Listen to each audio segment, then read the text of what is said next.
In this game, it ain't no trust us, it ain't no just us. So if you fuck us, bullets to bust. Retaliation is a must. Plus, a code of silence to this underworld violence. Violence.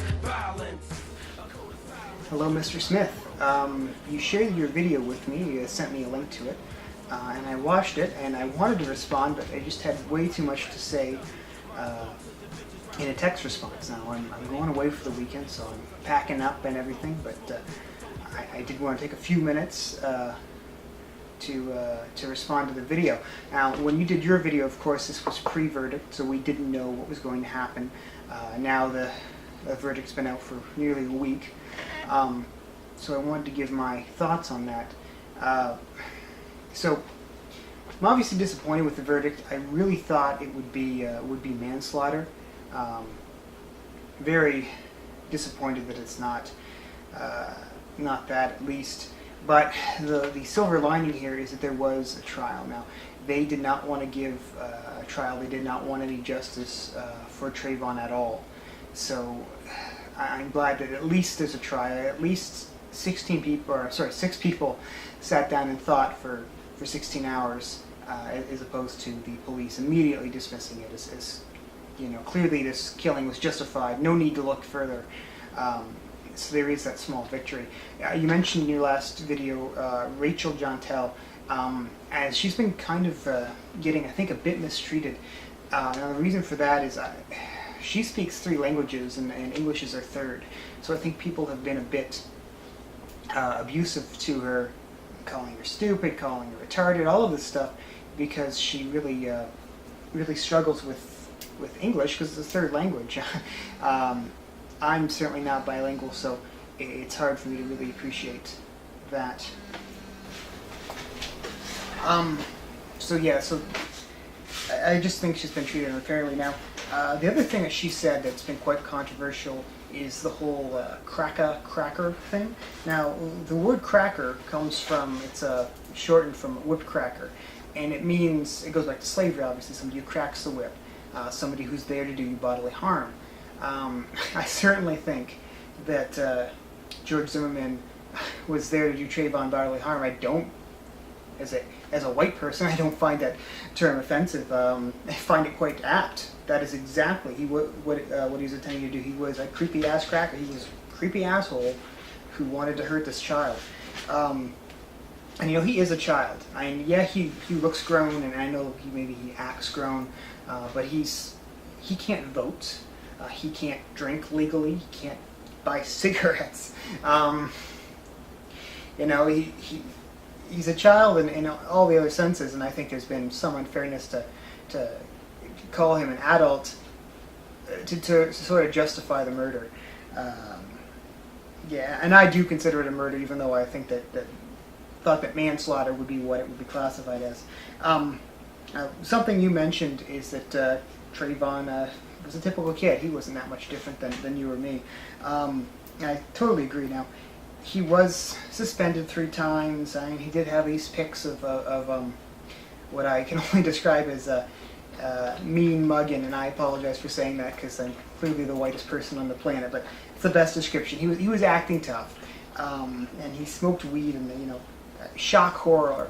A 17-year-old smoked weed. I mean, that's never happened. There's never ever been another teenager, black or white, that's smoked weed. I just think, I never did get suspended as a kid, but like Trayvon, I also never did get in trouble with the police. I don't think he was that much worse than myself, and certainly no worse than people I went to high school with. I know he cursed a lot now. He said the N-word, and he said cracka, which apparently is offensive. When I was 17, I probably said fuck about 100 times a day. Now, obviously, George is white or part white. He's actually about my age. And I don't really identify with him as much as I identify with Trayvon. Smaller, maybe even scrawny kid. A little taller than me, but weighed about the same. So, roughly the same BMI. Or at least we would have been when we were 17. And as a smaller guy, my mom actually told me something one time. She said, if you ever get in a fight, and you're going to lose, a bigger guy, you're going to lose a fight, all you need to do is break his nose or bend his finger back as far as possible or do something to cause some kind of lasting injury. So that even if you get the crap beat out of you, he will remember not to mess with you again. He'll have some lasting injury. So at the worst, at the very, very worst, we don't even know if it happened, at the very worst, that's what Trayvon did, is that he went down swinging as this creepy asshole, creepy ass rapist, and that's what John Tell said he sounded like. Attacked him, he just, he said, you're going to remember me by this. And there's really no problem with that. Something I've noticed is this, the whole stand your ground law. There seems to be two standards. And Tom Hartman did a piece on this, and I'm just going to play a little bit from him. My rant for the day, as I said, I'll just summarize it here for you, is that there are two standards of justice that were presented in the Trayvon Martin case. As former Florida Secretary of State Dan Gelber has pointed out, pre-Jeb Bush, pre-Koch brothers, and pre-Alec Florida law would have required the following instructions to be read to a jury in a self-defense murder trial. Quote, the defendant, George Zimmerman, cannot justify the use of force likely to cause death or great bodily harm unless he used every reasonable means within his power and consistent with his own safety to avoid the danger before resorting to that force. The fact that the defendant, George Zimmerman, was wrongfully attacked cannot justify his use of force likely to cause death or great bodily harm if by retreating he could have avoided the need to use that force. End quote. That's the old law. That's the old jury instructions. Note that according to those jury instructions, the defendant has to do everything possible, including retreating, before attempting to use deadly force. When confronted with a threat in 2005 and before, whether it was a deadly threat or just the threat of violence, or even when confronted with actual violence, like being punched in the face or knocked to the pavement, the legal obligation was to work yourself free and run. All that changed in Florida in 2006 when the state's brand spanking new and Alec promoted stand your ground and shoot first law came into effect. Since 2006, post-Jeb Bush, post-Koch brothers, post-NRA and Alec, the stand your ground and shoot first concept has become fully integrated into Florida's law regarding self-defense and the use of deadly force, which is why the jury instructions for Zimmerman and for his jury included stand your ground language, because that language is now part of Florida's laws about self-defense. I mean, listen carefully to this. This is the difference between the you must retreat language, which I just read to you in the pre-2006 jury instructions, and the instructions used in the Zimmerman trial. Remember, before 2006, Florida law said that even if the other guy started the fight, you still had an obligation to run. The old law reads as follows. Quote, the fact that the defendant was wrongfully attacked cannot justify his use of force likely to cause death or great bodily harm if by retreating this is the old law, if by retreating he could have avoided the need to use that force. By comparison, here are the two stand your ground instructions that actually were read to the Zimmerman jury. Quote, the danger facing George Zimmerman need not have been actual. However, to justify the use of deadly force, the appearance of danger must have been so real that a reasonably cautious and prudent person under the same circumstances would have believed that the danger could be avoided only through the use of that force. Based upon appearances, George Zimmerman must have actually believed that the danger was real. George Zimmerman had no duty to retreat and had the right to stand his ground. And in the media trial of Trayvon Martin, commentators have repeatedly asked, why didn't the 17-year-old just run away from the armed man who was chasing him? You know, as one of Florida's most famous white pastors, Bill Keller, argued in a nationally published op-ed, quote, the facts were clear that Trayvon Martin had more than enough time to get back to his father's house, but chose instead to confront Zimmerman, break his nose, and continue the violent attack. End of quote. In other words, Trayvon Martin should have run away.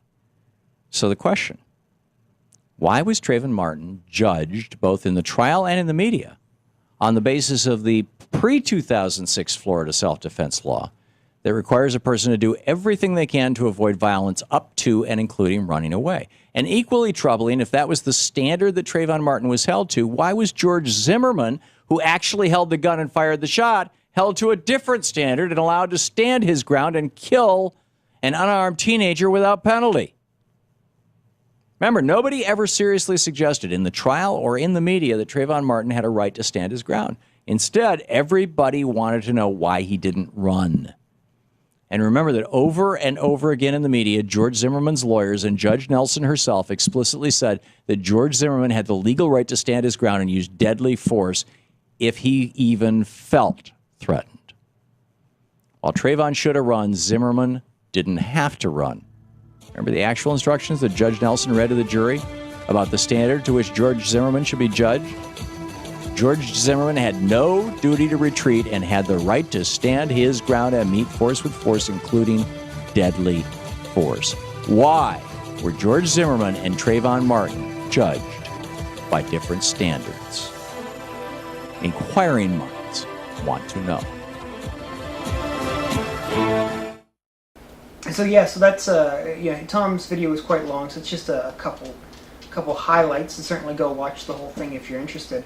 But yeah, his point is well taken. It's essentially trying to try Trayvon, even though he's dead, and they're trying to use the old rules when it's a young black man. Oh well, he should really want to run away. He shouldn't stand his ground. When it's an older white man or a Hispanic man or a man of mixed race or whatever, an older gentleman, all of a sudden, different rules for this guy. Oh, well, he's got every right to shoot an unarmed kid. He doesn't have to run away. He doesn't even have to restrain himself. Like, so, say Trayvon was beating the crap out of him. There's no doubt in my mind that a guy like George Zimmerman, a guy who beats his wife and fights the police, he's MMA trained, he's a tank, he's a fighter. There's no doubt that Zimmerman could easily have pushed Martin away and he could have subdued him if he needed to. There was no need for him to shoot. He was out. He was it wasn't Trayvon who was a thug. It was Zimmerman who was a thug. Zimmerman was a wannabe thug, a wannabe cop, walking the street. History tracking black kids, found what he could shoot, did it, and knew the ins and outs of the law so that he could get away with it.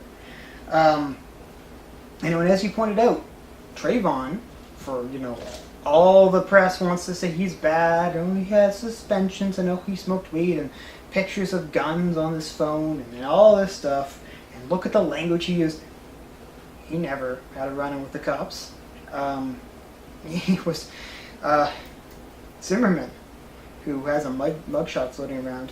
And there's I mentioned, of course, that I relate to Trayvon, and I wanted to share a couple of stories and wrap this video up. First story, and when I was 19, so just a little older than Trayvon, I was getting my stereo installed in my car. It was a graduation gift, and I was getting the stereo installed in my car. I was walking across the street. At that time, I looked about the same. I had longer hair, probably some facial hair too. Anyway, stereo store on one side of the street, mall on another. Across the street, I was on public property for 30 seconds crossing the street. This cop car comes around, and just as I'm going to cross from the parking lot into the actual mall, stops me and asks for ID. As far as I remember, he ran my driver's license. Thank God I had a driver's license on me. But anyway, ran my driver's license and said, "Oh well, you looked familiar." So looking familiar is apparently a crime now. Much scarier story told to me by my mom, so it's third hand, of course, but